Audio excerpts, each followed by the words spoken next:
ഞാൻ വന്ന കാലത്ത് അബുദാബിയിൽ ചെറിയ മാർക്കറ്റായിരുന്നു. അതിനുശേഷം പിന്നെ സൂക്ക് ഖലീഫ മാർക്കറ്റ് വന്നു. അതിനുശേഷം മീന വന്നു. മീനയിൽ 28 കൊല്ലം 30 ജോലി ചെയ്തു. ഞാൻ വന്ന കാലത്ത് അബുദാബി എയർപോർട്ട് ചെറുതായിരുന്നു. ഇപ്പോൾ വലിയ എയർപോർട്ടായി. 4 കുട്ടികളുണ്ട്.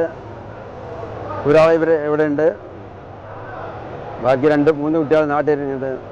ഞാൻ രാവിലെ 5 മണിക്ക് നീക്കും, 1 മണിക്ക് പോവും, 6 മണിക്ക് വരും. രാത്രി 10 മണി വരെ ജോലി. 2 ടൈം ജോലിയാണ് അബുദാബിയിൽ. എല്ലാം ഈ മാർക്കറ്റ് ജോലി എല്ലാവർക്കും.